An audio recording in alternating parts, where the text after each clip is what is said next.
Bakery और मिठाई की दुकान चलाने वाला एक व्यक्ति बैंक में पहुंचता है और बैंक वालों से कहता है कि साहब मुझे 15 लाख रुपए के लोन की आवश्यकता है।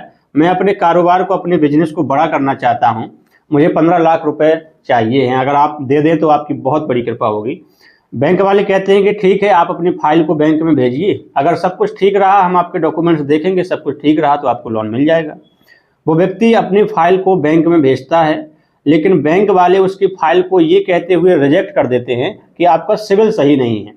दरअसल बैंक वालों को उस पर भरोसा नहीं था कि वो व्यक्ति उनके पैसे को, बैंक के पैसे को समय से चुका भी पाएगा कि नहीं चुका पाएगा। वो काफ़ी गिड़गिड़ाता है, उनसे विनती करता है बैंक वालों से, कहता है कि साहब अगर आपको भरोसा नहीं है तो आप मेरे साथ चलिए, आप मेरे साथ चलिए, मेरे कारोबार को देखिए और आसपास के लोगों से पूछ लीजिए कि मैं कैसा आदमी हूँ। कोई भी व्यक्ति ये नहीं कहेगा कि मेरे बारे में कोई भी खराब या कोई भी गलत शब्द बोलता नजर नहीं आएगा आपको। तो बैंक वाले कहते हैं देखिए भाई, हम लोगों से पूछ के किसी को लोन नहीं देते हैं, हम तो, हमारी बैंक की एक प्रक्रिया होती है, कुछ नियम कानून होते हैं, उसके अनुसार ही लोगों को लोन देते हैं। अगर आपका सिविल सही होता तो हम आपको लोन जरूर दे देते हैं। काफ़ी प्रयास करने के बाद, गिड़गिड़ाने के बाद भी उस व्यक्ति को निराश होकर के बैंक से वापस अपने घर लौटना पड़ता है। इस चीज़ को लेकर वो व्यक्ति कई महीनों तक परेशान रहता है और एक दिन उसके मन में विचार आता है कि क्यों ना इस बैंक में चोरी कर ली जाए, और फिर वो व्यक्ति उस बैंक में 13 करोड़ रुपए के सोने की चोरी कर लेता है। पुलिस आती है मौके पर, पुलिस प्रशासन आता है, फॉरेंसिक टीम आती है, लेकिन किसी को भी एक भी सबूत नहीं मिलता है। इसी प्रकार से धीरे धीरे 5 महीने गुजर जाते हैं और 5 महीनों बाद वो व्यक्ति एक ऐसी गलती कर देता है जिसके बाद वो व्यक्ति पकड़ा जाता है। जब वो पकड़ा जाता है तो लोगों को पता लगता है कि इतनी बड़ी चोरी को अंजाम देने वाला व्यक्ति ये था। तो लोग हैरान थे कि इतना कम पढ़ा लिखा व्यक्ति भी क्या इतनी बड़ी घटना को अंजाम दे सकता है। जी हाँ, नमस्कार, जय हिंद, मैं हूं शैलेंद्र ठाकुर और आज की जो सच्ची घटना मैं आपको सुनाने जा रहा हूं, ये सच्ची घटना है कर्नाटक प्रदेश के अंतर्गत एक जिला लगता है। इस जिले का नाम है दावणगेरे और इस जिले के अंतर्गत एक कस्बा आता है जिसका नाम है नियामत। नियामत कस्बे में दरअसल 28 अक्टूबर 2024 की सुबह नेहरू रोड पर एक बैंक है जिसका नाम है स्टेट बैंक ऑफ इंडिया। इस बैंक में जैसे ही ये बैंक खुलती है सुबह के टाइम पे, जब कर्मचारी आते हैं और वो कर्मचारी जब बैंक का नज़ारा देखते हैं तो उनके पैरों तले से जमीन खिसक जाती है।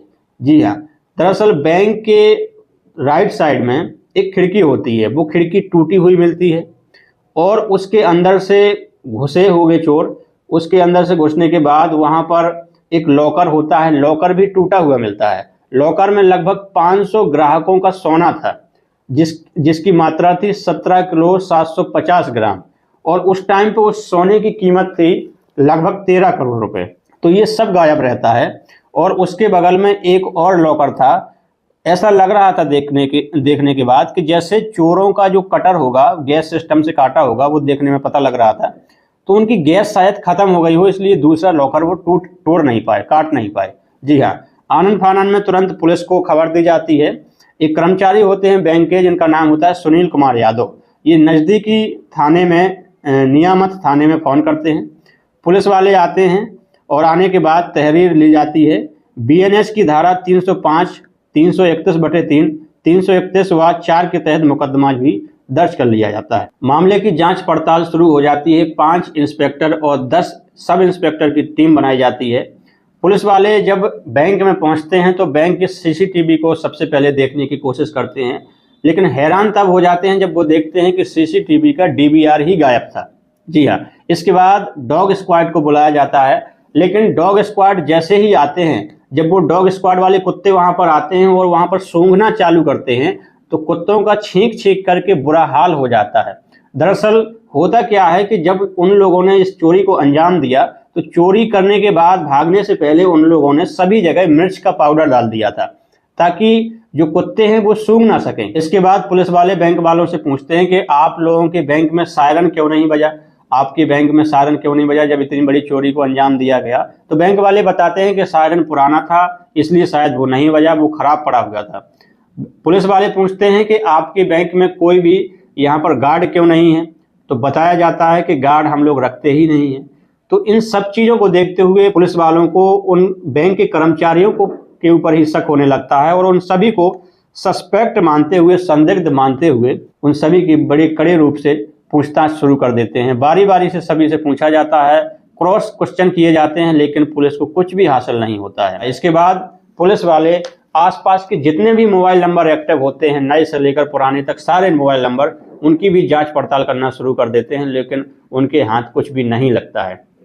इसके बाद आसपास के ही नहीं बल्कि 50 किलोमीटर के एरिया में सभी सीसीटीवी कैमरा को खंगाला जाता है, लेकिन फिर भी पुलिस वालों के हाथ कुछ भी नहीं लगता है। सिर्फ कर्नाटक ही नहीं बल्कि इन चोरों को पकड़ने के लिए उत्तर प्रदेश, बिहार, राजस्थान, गुजरात, इन सभी प्रदेशों के जो भी 10 से 15 साल के बीच में जितने भी चोरियों को अंजाम दिया गया, इन सभी चोरों से भी पूछताछ की गई, लोगों से पूछताछ की, लेकिन पुलिस वालों को कुछ भी हासिल नहीं हुआ। दरअसल इस चोरी की घटना को अंजाम दिया गया था 25-26 अक्टूबर 2024 की रात को। 25 अक्टूबर को दिन था फ्राइडे और अगले दिन 26 तारीख को दिन था शनिवार, और ये फोर्थ शनिवार था, फोर्थ सैटरडे था, तो शनिवार को भी बैंक बंद थी। उसके बाद अगले दिन संडे को भी बैंक बंद थी, और 28 अक्टूबर को ये बैंक खुली जब इस चोरी की घटना का सबको पता चला। इसके बाद एक दिन क्या होता है कि अचानक से पुलिस वालों को तमिलनाडु से एक कॉल आती है। दरअसल तमिलनाडु के एक व्यक्ति ने फ़ोन करके पुलिस वालों को बताया कि साहब, एक व्यक्ति है जिसका नाम है विजय कुमार, और विजय कुमार का कुछ दिनों से रहन सहन एकदम से बदल चुका है। जी हाँ, वो व्यक्ति कस्बे में भी मकान बनवाया उसने बड़े जल्दबाजी में, गांव में भी एक मकान बनवाया, उसने एक मकान अपने दोस्त को गिफ्ट भी किया और लोगों को पैसे भी देता है। अचानक से उसके लाइफ स्टाइल में परिवर्तन आ गया है। तो जब विजय कुमार का नाम पुलिस वालों को बताया गया तो पुलिस वाले तुरंत एक्टिव हो जाते हैं और उस विजय कुमार के पास पहुंचते हैं, उससे तुरंत पूछताछ शुरू कर देते हैं। पूछताछ में विजय कुमार सही जवाब नहीं दे पा रहा था। पुलिस वालों ने पूछा कि आपके पास जो पैसा आ रहा है इसका इनकम का सोर्स क्या है। तो जब सोर्स पूछा गया था तो वो सही जवाब नहीं दे पा रहा था। पुलिस वालों ने पूछा कि आप काम क्या करते हैं, तो उसने बताया कि उसकी VIP स्नैक्स और मिठाई के नाम से एक शॉप है और उसी शॉप पर वो अपने पिताजी के साथ काम करता है, पिछले कई वर्षों से वहाँ पर काम करता है। तो पुलिस वाले वहाँ पर जाते हैं, लोगों से, आसपास के लोगों से भी उसके बारे में पता करते हैं, तो सभी लोग उसके बारे में सही जानकारी देते हैं। कोई भी ऐसा नहीं था कि भाई उसके बारे में किसी प्रकार की उल्टी सीधी बात करता हो, सभी अच्छा बता रहे थे उसको। लेकिन प्रॉब्लम ये हो रही थी कि उस व्यक्ति से जब ये पूछा जा रहा था कि आपकी इनकम का सोर्स क्या है, क्योंकि जिस हिसाब से वो खर्च कर रहा था उस हिसाब से उसकी इनकम नहीं दिखाई पड़ रही थी। यहीं से पुलिस वालों को शक हो गया था। तो फिर ज़्यादा कड़ाई से जब पूछा गया तो वो व्यक्ति टूट जाता है। टूटने के बाद बताता है कि साहब, ये सब कुछ जो भी हुआ है ये सब मेरा ही करा धरा है। उसने बताया कि मार्च 2023 की बात है, वो बैंक में गया था। बैंक में उसने 15 लाख रुपए के लोन के लिए बात की थी, वहाँ पर अपनी फाइल भी डाली थी, लेकिन उसकी फाइल ये कहते हुए रिजेक्ट कर दी गई कि आपका सिविल खराब है। काफ़ी प्रयास करने के बाद, मिन्नतें करने के बाद भी बैंक वालों ने उसको लोन नहीं दिया। एक दिन वो अपने मोबाइल में एक वेब सीरीज देख रहा था जिसका नाम है money Heights. Money Heights web series में दिखाया जा रहा था कि किस प्रकार से चोरी की घटना को अंजाम दिया जा रहा था। जैसे ही उसने इस वेब सीरीज को देखा तो उसके दिमाग में भी ऐसा ही विचार आया। उसने प्लानिंग करना शुरू कर दिया, जहाँ से भी उसको जो भी इन्फॉर्मेशन मिल रही थी वो इकट्ठा करना चालू कर देता है। यूट्यूब से जानकारी इकट्ठा करता है, अखबारों से, न्यूज़पेपर से, जहाँ से भी उसको इस प्रकार की चोरी की घटनाएं पता लग रही थी, कैसे कैसे घटनाएं घटती हैं, सारी इन्फॉर्मेशन वो अपने आप में जुटा रहा था। लगभग 9 महीने उसने इस प्रकार की प्लानिंग की और इसी वारदात को अंजाम देने के लिए उसने अपनी टीम भी बनाई। और ऐसी वैसी टीम नहीं बल्कि टोटल 6 लोगों की टीम बनाई, जिसमें सबसे पहला सदस्य तो वही था जिसका नाम विजय कुमार था, दूसरा उसका भाई था जिसका नाम अजय कुमार था, और तीसरा उसका जीजा था यानी बहनोई था जिसका नाम था परम आनंद। 3 उसके दोस्त थे, पहला दोस्त था अभिषेक, दूसरा दोस्त था चंद्रशेखर और तीसरा दोस्त था मंजूनाथ।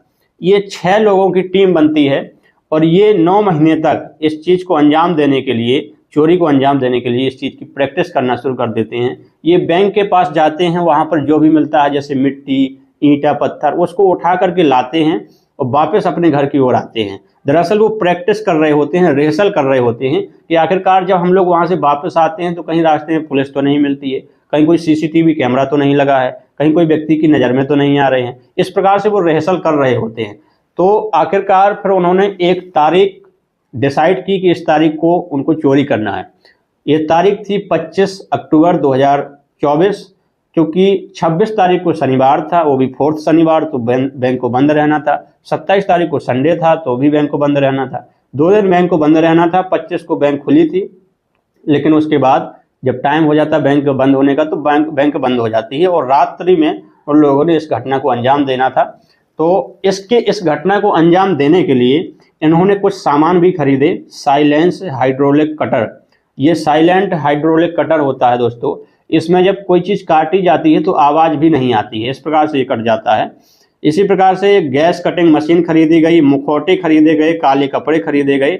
इस प्रकार के कुछ सामान इन लोगों ने इस घटना को अंजाम देने के लिए खरीदे। और फिर इसके बाद नेहरू रोड पर स्थित SBI bank, state bank of India में ये लोग गए। वहाँ पर राइट साइड में एक खिड़की थी, तो सबसे पहले उसको काटा गया।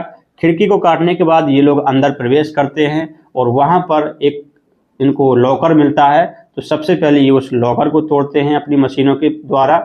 तो उस लॉकर से इनको 17 किलो 750 ग्राम सोना मिलता है, जिसमें ज्वेलरी अलग अलग प्रकार की थी, तो जिसकी वैल्यू उस टाइम पर 12 करोड़ 95 लाख रुपए थी। लगभग 13 करोड़ के आसपास उसकी वैल्यू थी। जब वो दूसरा लॉकर तोड़ रहे थे, जिसमें भी बहुत सारा सोना रखा था, उसमें नकदी रखे थे, उसको तोड़ने की कोशिश कर रहे थे, उसी टाइम पे इनकी गैस खत्म हो जाती है। तो फिर इसके बाद ये लोग वहां से अपना सारा सामान समेटते हैं और वहां से जाने के पहले इन लोगों ने उस जगह पर काफ़ी मात्रा में मिर्ची का पाउडर डाल दिया था, ताकि कोई भी सबूत वहां पर ना मिल सके, डॉग स्क्वाड इनको सूंघ करके इनको पकड़ ना सके। इस प्रकार से इन लोगों ने इस घटना को अंजाम दिया।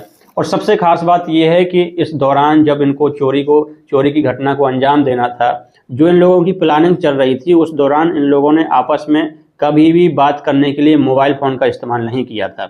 जब भी इन लोगों को आपस में कहीं पर भी बातचीत करने के लिए इकट्ठा होना पड़ता था, तो ये लोग आपस में ही एक दिन डिसाइड करते थे, समय डिसाइड करते थे, और फला तारीख को फला दिन कहाँ मिलना है, कौन सी जगह पर मिलना है, वहाँ पर मिला करते थे।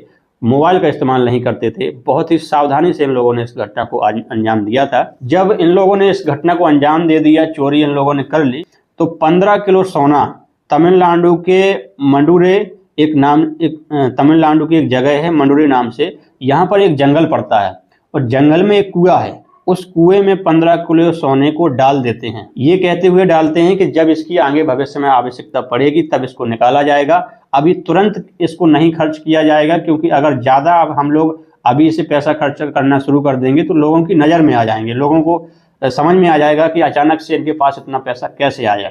लेकिन फिर भी इनके पास जो पैसा, इन लोगों ने जो सोना था उसको बेच करके जो पैसा प्राप्त किया था, उससे काफ़ी ज़्यादा खर्चे करने स्टार्ट कर दिए थे, मकान बनाने स्टार्ट कर दिए थे, लाइफ स्टाइल में अचानक से परिवर्तन आ गया था।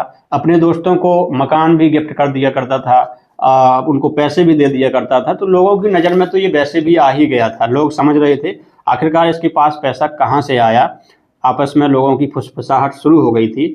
फिर बाद में लोगों को ये भी घटना का पता चलता है कि किसी बैंक में ऐसी ऐसी घटना घट गई है।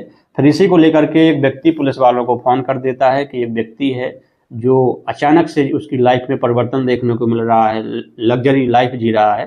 तो तब जाकर के इसको पकड़ा गया। इसके बाद पुलिस वालों ने पूरी टीम को, इनके पूरे गिरोह को पकड़ा। 6 के 6 लोग पकड़ गए और इन लोगों से 16 किलो सोने को बरामद कर लिया गया। आप स्क्रीन पर जो तस्वीरें देख रहे हैं, इन तस्वीरों में आप जो भी देखेंगे तो ये सारे जो जितने भी ज्वेलरी टंगी हुई है, सोने की चैन और अंगूठियाँ, ये सारी चीज़ें इन लोगों ने बैंक से चोरी की थी।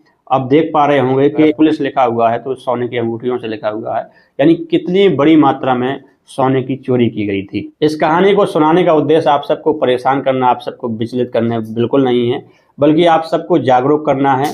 आपको ये बताना है कि देखिए, चाहे कितनी भी चालाकी से काम किया जाए, कुछ भी किया जाए, लेकिन एक ना एक दिन गलत काम का नतीजा गलत ही होता है। वो व्यक्ति सोच रहा होगा कि मैं कभी पकड़ा नहीं जाऊंगा, लेकिन वो पकड़ा, उसके सभी 5 साथी पकड़े, 6 के 6 लोग पकड़ गए और आज की डेट में इन सभी लोगों की बाकी की ज़िंदगी सलाखों के पीछे गुजर रही है। आपका क्या विचार है इस घटना के बारे में? आप अपनी राय कमेंट बॉक्स में ज़रूर दीजिएगा।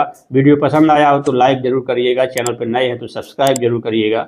मैं मिलता हूँ आपको किसी और ऐसी ही सच्ची घटना में। तब तक के लिए बहुत बहुत धन्यवाद। जय हिंद।